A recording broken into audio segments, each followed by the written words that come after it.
Okay, so part of this one will be, the other two were recorded, and hopefully I will remember tomorrow.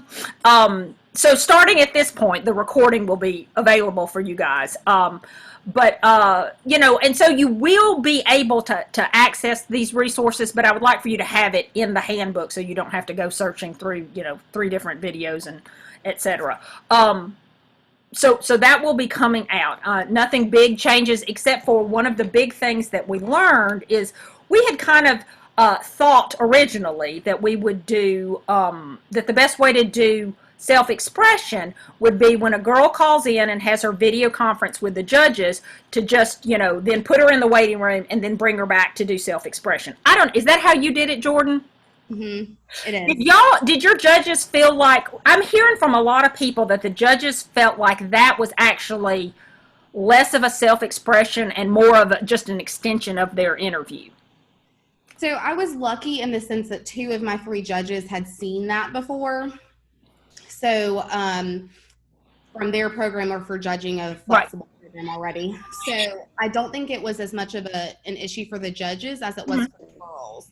I think that it was difficult for them to differentiate between self-expression and interview because there was just that quick little break. So I think the change of having self-expression first and then the interview will help. Yes.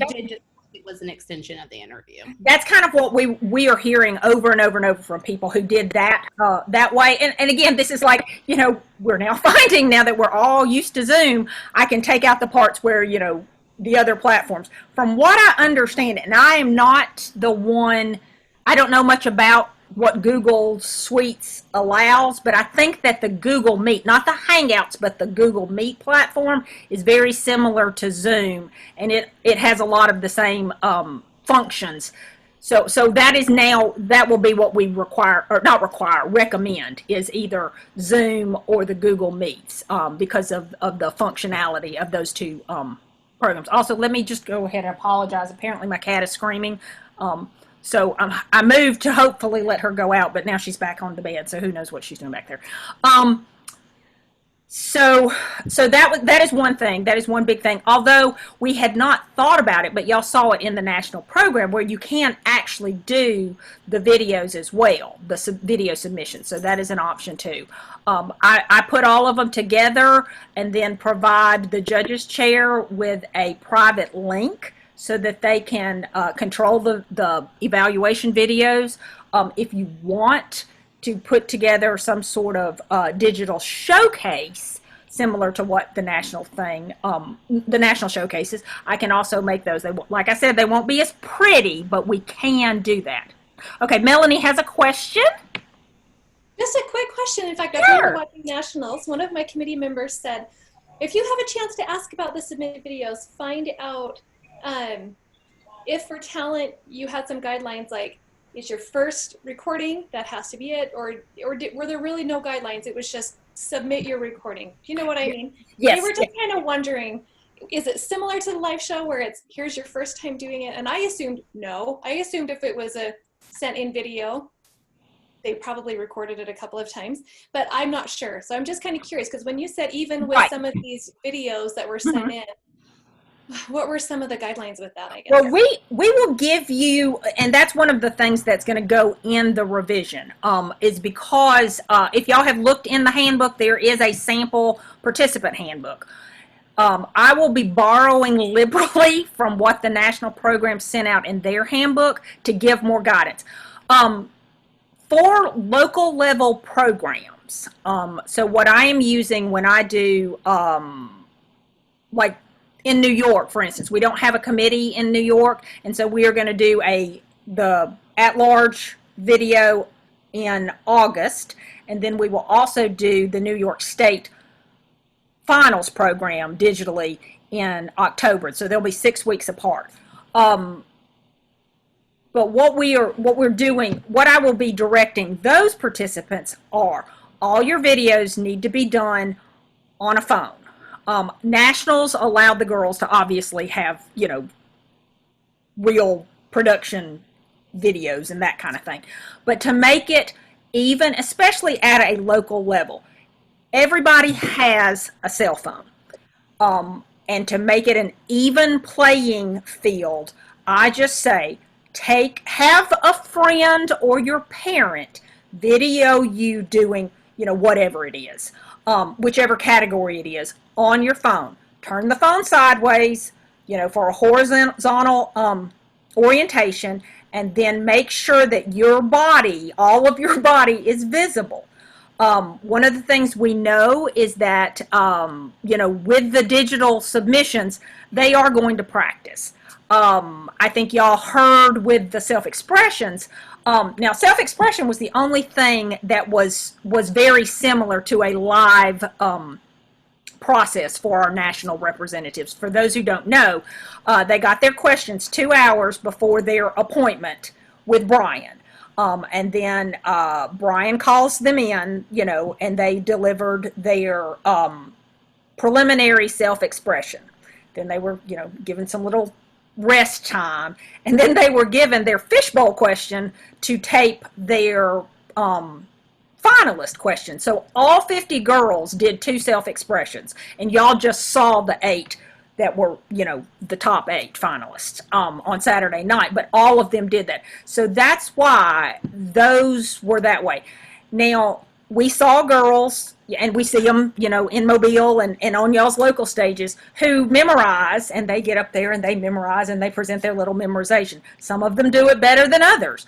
But I saw a lot of girls, again, that like we see in in-person showcases, who have memorized a self-expression speech, and then they get flustered and they lose their train of thought and they mess up. So it is probably the one that is the closest to what, interview and self-expression both are pretty much spot on exactly the way, it's not really any difference between the digital and a live format. Talent, yes, you are going to see, their best shot of their talent. I don't know how many times, and I'm not asking Lisa and Mary to tell me how many times Riley and Ella videoed their talents and fitness, but I'm sure that was a thing. But it's even across the board. Every girl has the opportunity to do that. So that is where the flexibility, as long as every girl is given the same opportunity, we know it's not going to be exactly the way it would be in a live showcase, but it's still going to be fair to every girl. Lisa, Yes, will the requirements stay the same, or the expectations stay the same, I guess, that girls can do either that live recording of the talent or they can submit a pre-recorded video? We're going to take that out. Yeah, we're going to take out the pre-recorded. We want it to be even, so everyone needs to submit a phone video of them doing it. Okay. Yep. I think I know at the national level, they did a lot with the judges to have them understand that they were judging the talent presentation or the fitness presentation, and they were not to judge the backgrounds. They were not to judge, the production values. So they spent a lot.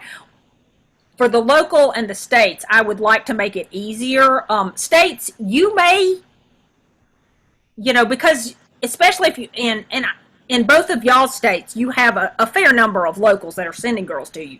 If you want to create, I can give you what national, well, y'all all have what nationals gave, because y'all have y'all are state chairs, so y'all saw what was in the participant handbooks. Feel free to do that. I just feel that at a local level, it is much fairer to tell everybody. New sub-video, I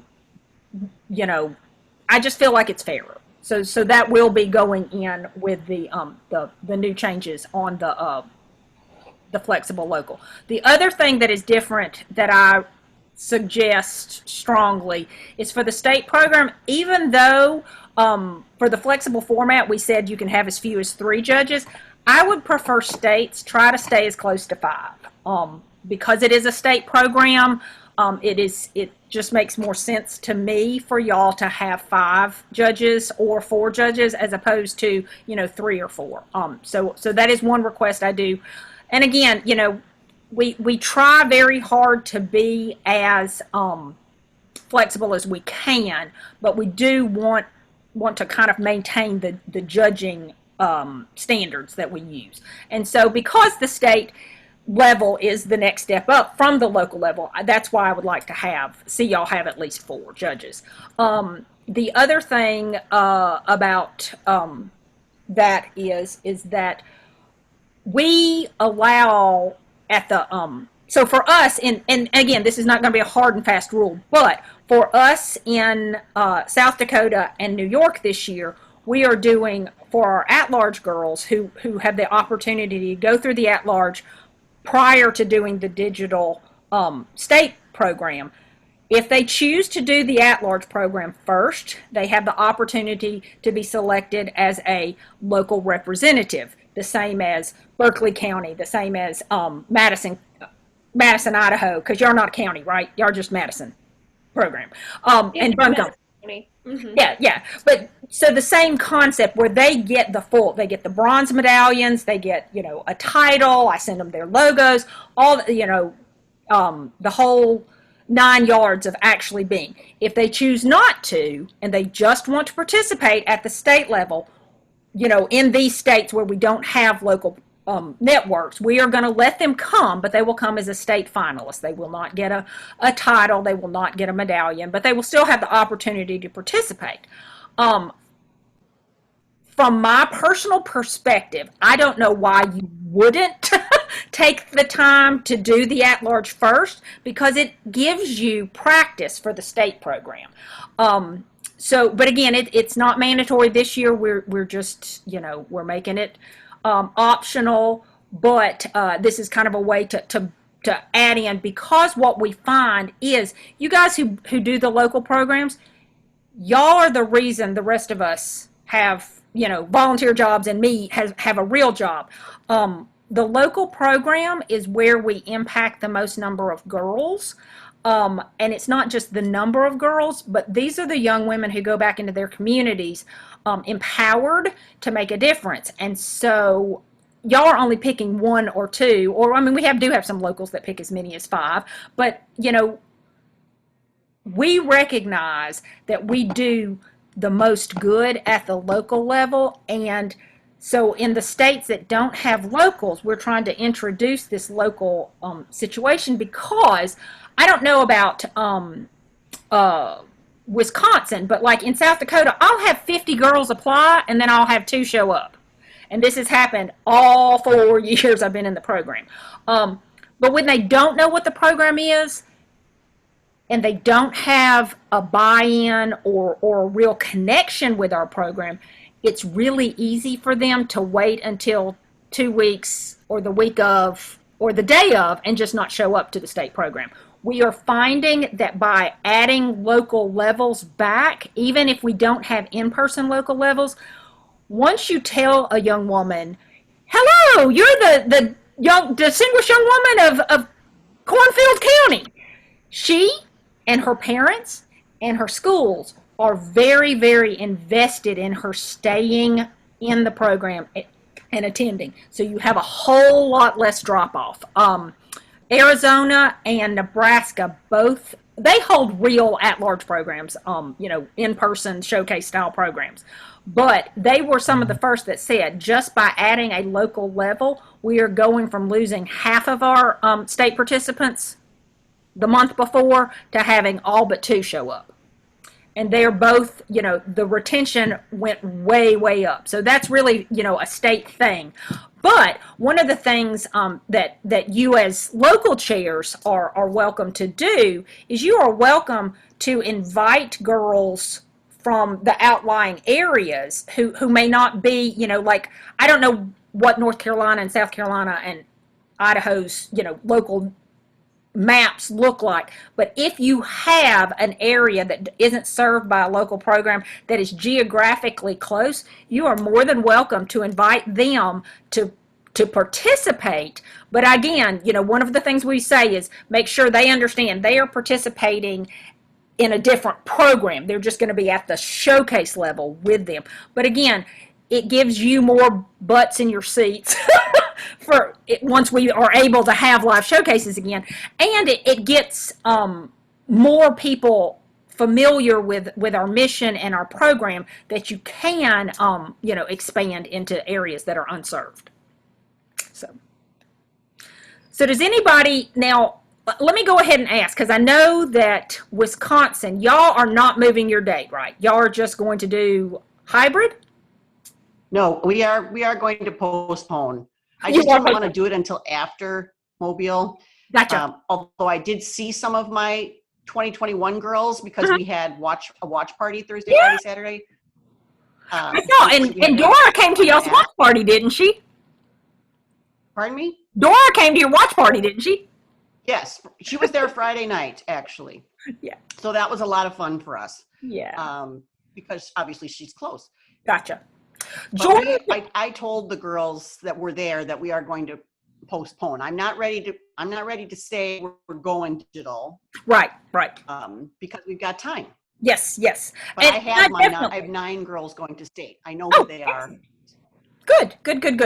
Jordan, can you talk about, because I know that they're doing something different in South Carolina this year. They are not postponing completely, but sort of. Sort of, yes. And I don't have all the concrete details, but I'll share what I do know. I actually need to call Miss Vicki this call. So what South Carolina is doing, usually our girls go to Lexington that third week in July and stay for the entire week, culminating with the showcase. This year they're going to still go up, but that weekend that would have been the showcase, they're going to do all of their bonding and fun activities this in July. And then the plan now tentatively is for them to go up September 4th and 5th back to Lexington for the actual showcase and interviews. That was what I thought was we have 2 state programs that are doing similar. South Carolina and Georgia both had plans to have in-person, week-long programs culminating with the showcases, but both lost their venues. They both use high schools, and both lost the venues at a very late date. So Georgia they're doing a digital showcase, but they are bringing their girls to Marietta, similar to South Carolina, bringing their girls to Lexington and doing the bonding and the in-person live stuff. So this is an option that you have as well, Lisa and Mary, where the girls come in because it's safe to do that, but you can't get into your venue. So South Carolina is just going to bring them back Labor Day weekend for the showcases. Georgia has opted to do all of their evaluations digitally, but the girls will be, in place together. Mississippi right now. Lisa, just a quick question. I can't get host families. That's really my biggest issue. No one wants to take girls into their house right now. And I have one parent in particular who came to me, personally and sort of had the same concern. I'm not sure I want my daughter to go stay with strangers for a week. That really is a big part of it. Right. Well, and I know for South Carolina and Georgia and Mississippi, all 3 of them have stayed in close contact with their host families. Their host family coordinators have stayed in touch with the host families, and they have approved them. Now, Mississippi right now is planning to do their program live as well. Because they weren't in a public school. They were they hold their program in a church like Alabama. So they're still in their venue. I talked to Sid for a long time last week, and right now they have a protocol policy, and I'm trying to get him to write it out so that we can publish that to you guys all as well too, of what they have done.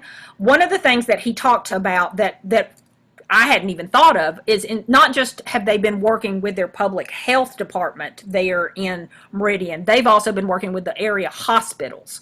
So they have a plan in place for testing their volunteers who will be working with the girls and testing all the host families before the girls come into Meridian.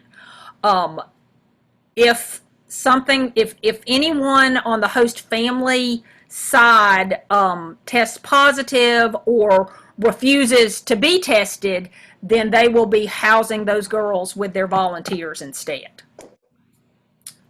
So I don't know how many volunteers you have in your city where you hold your program, if that's an option.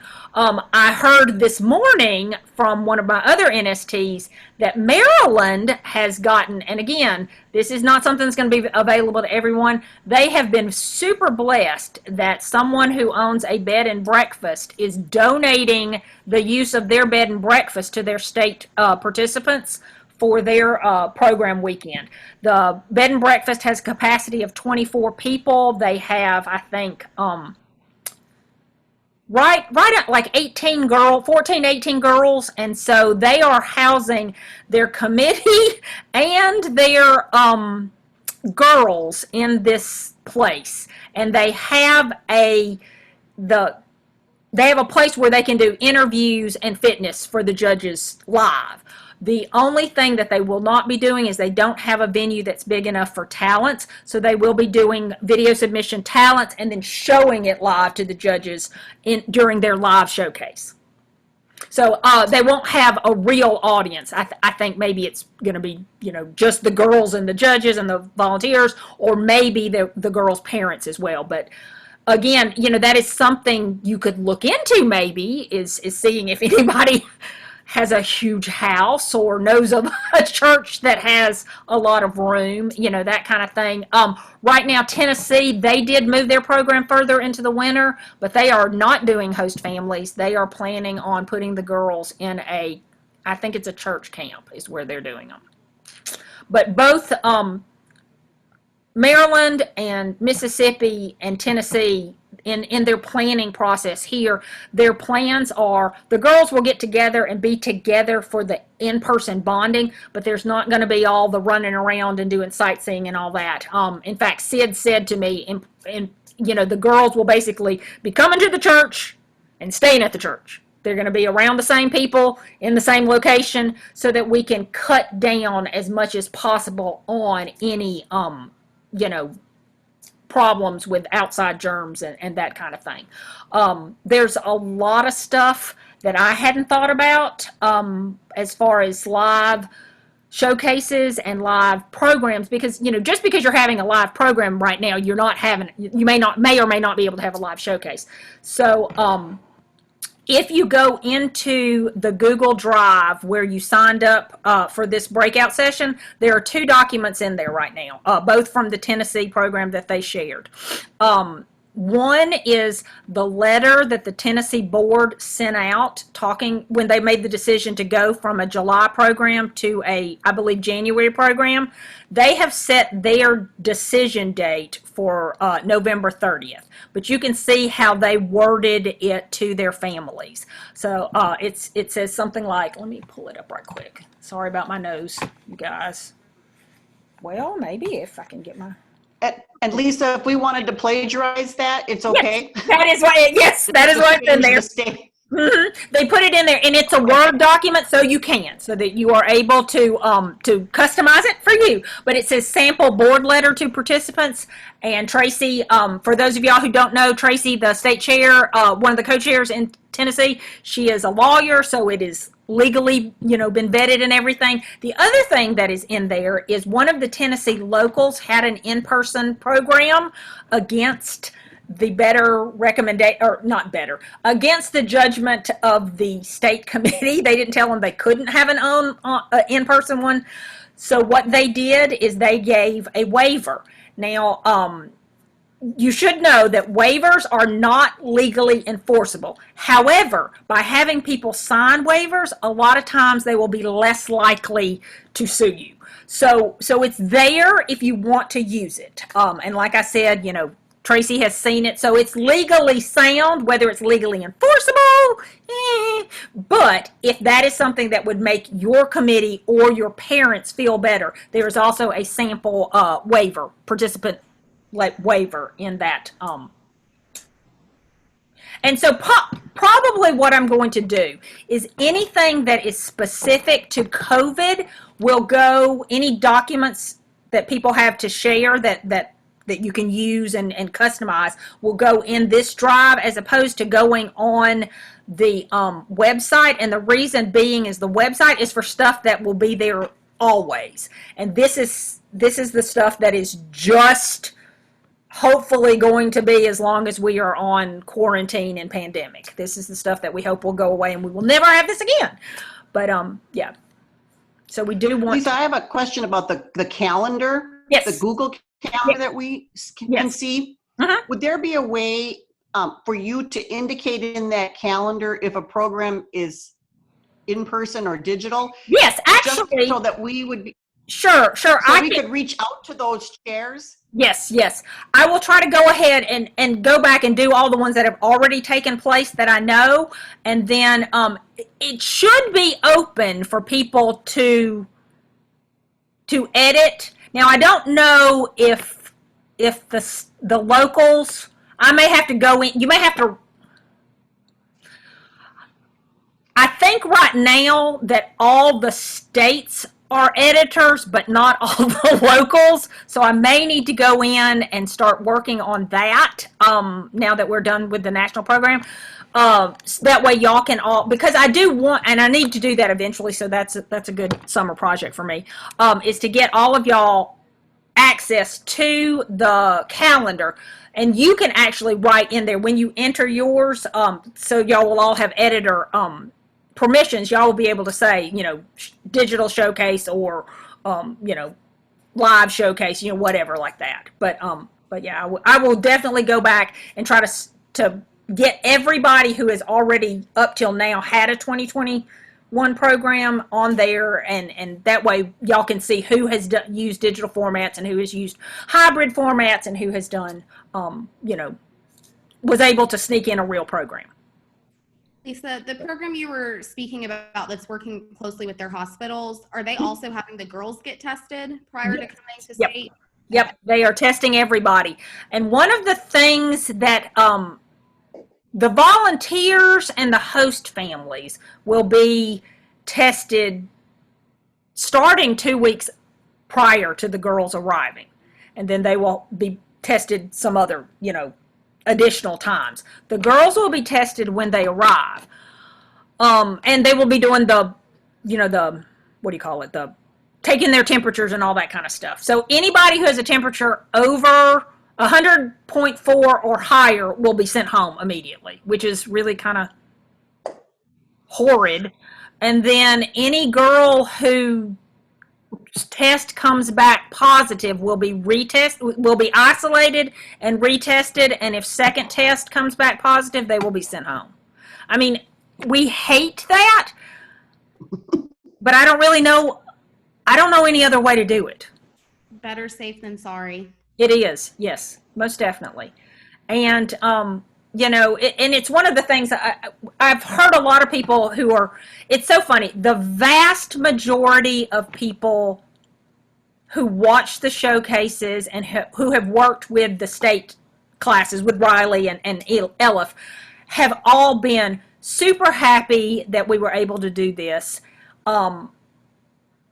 There are some people who are, this was just awful, we're so sad, there's always going to be the people who only look at the doom and gloom. But the class of 2020, the girls and their parents are just so very grateful to have had anything. And was this the traditional experience? No. I think in some ways this class is going to have a better experience. When it is safe to bring them to Mobile, we already have the budget set aside to bring them to Mobile. They will come down here. They won't be here for 2 weeks, but they'll be here for, 4 days. But all they'll do those 4 days is be celebrities. They'll have fun. They won't have to be stressed about the showcase. They won't have to be stressed about rehearsals. We will take them everywhere, that we normally take the girls. all of you guys are welcome when it is safe and we have the girls. We are not going to do a big thing, but if people would like to come to Mobile, I would be willing to throw together some stuff if y'all want, if enough people are interested, because, you know, we are missing out. Not Tara. Kendra's thing is if it's not too close to the 2021 program, she does want to do, you know, invite the volunteers officially.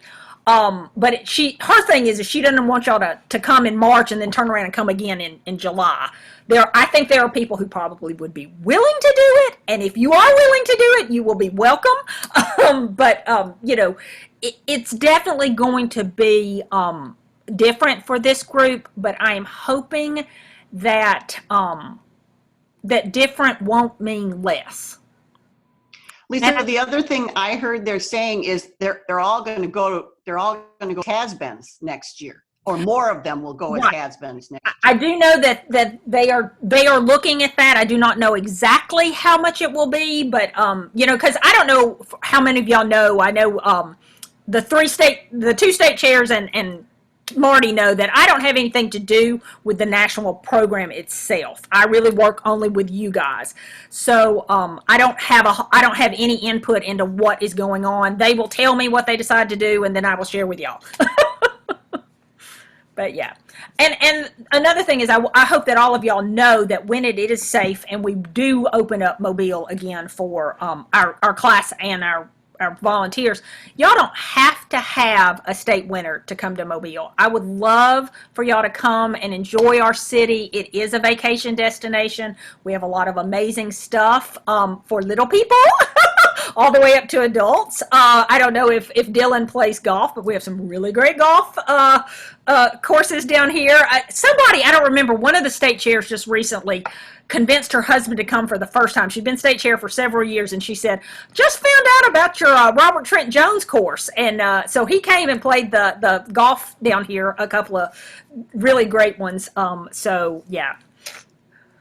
But we would love to have all of y'all, and that's one of the reasons why I like to go. You know, I have these great NSTs who go to the programs, but I like to go to the state programs so that I can thank the local chairs, because not all of y'all come to Mobile every year, and I like to be able to thank the state committee people who don't come to Mobile and the local chairs who don't always are not always able to come to Mobile. I want y'all to know how very much you are appreciated, and how much I know that I wouldn't have a job and we wouldn't have a program at all, an organization, without you guys giving of your time and talents to make young women feel empowered, to give them success tools going ahead. And you know, we love to be able to give away a lot of scholarships, but I think one of the things that this pandemic is doing for us as an organization, it is giving us the ability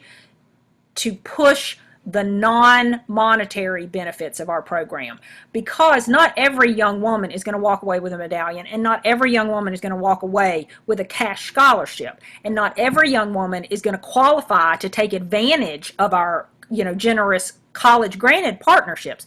But every young woman can walk away with a new sense of confidence, with interview skills, and with public speaking skills, and with any of our other valuable life skills. That is one thing.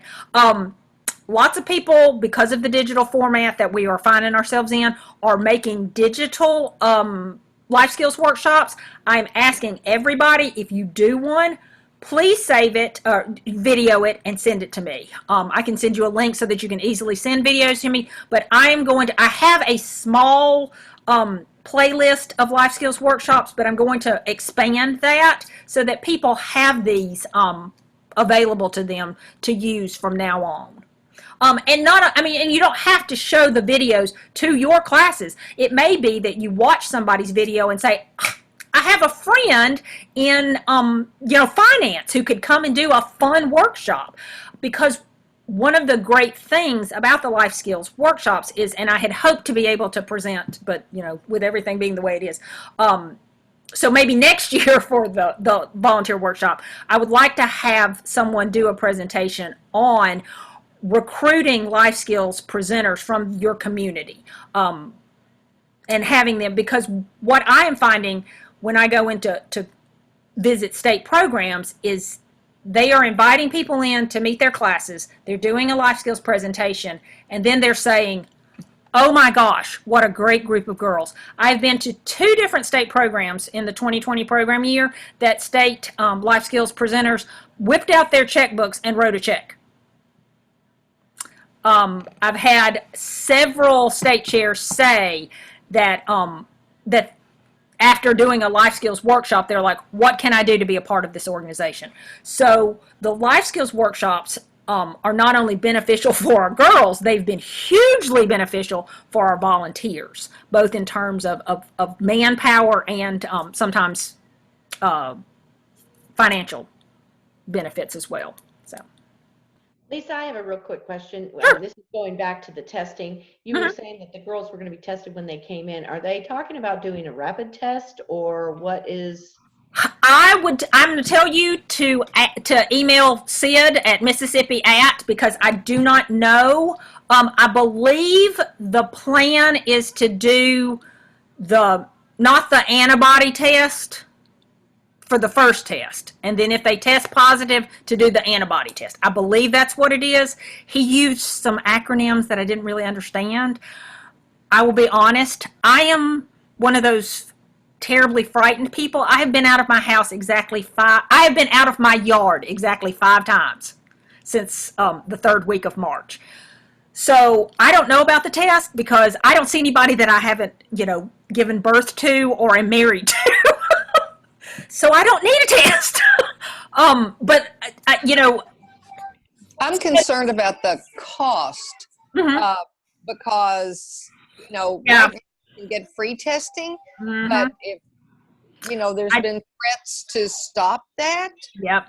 So then you're going to run into, Well- the insurance, Mhm. will it pay for 2 different tests? I don't know. It ought to be free for everybody, and that's. And I think that's going to be different for Mary and Lisa. Mississippi is not moving their program. They do not want to move their program.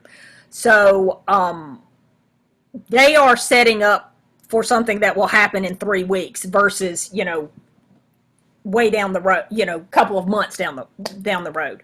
So, but like I said, definitely I know that all of the volunteers are super great, and Sid does check his Mississippi so go ahead and email him any questions. I would love, once they're a little bit closer to knowing what every part is going to be, he is going to send that to me, and I will make it available in the Google Drive for people to see. So. But does anybody else have any questions or concerns or anything that I can do for you guys?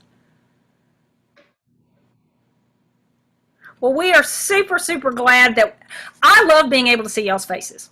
It makes me happy to be able to see my friends in person, and I love. I'm an extrovert, so the Zoom fatigue really doesn't bug me. I just, I would visit with y'all all day, but unfortunately, Kendra has us having our post program national finals staff meeting later today, so I do have to get off here in just a minute. But if y'all have anything at all that you want to share, please drop me an email, send me a text. I am pretty much available between the hours of 8 a.m. Central and 9 p.m. Central. That doesn't mean I'm always sitting in front of the computer, but I usually have my phone and I am scanning my emails, scanning my text. Text is always the fastest way to get me. Email is second fastest, but you're always welcome to call too. I will say that sometimes, I know I turned my ringer off now so that it wouldn't ring and disturb all y'all. During this call. So sometimes when I turn the ringer off, I forget. So that's not the most reliable way to get me is calling me, but text and email are pretty reliable. I do try to scan those regularly. So. But yeah, I thank y'all all so very much for sticking with us during this pandemic and everything being so very strange and uncertain. And anything I can do to help you guys, just give me a holler. So Thank you. Thank y'all so much. And again, Mary and Marty, congrats. Congratulations. Yep, it's going to be a fun year in Kentucky. So y'all all take care and have a good week. And let me know if you need anything. Take care. Thanks. Bye. Thank you so much.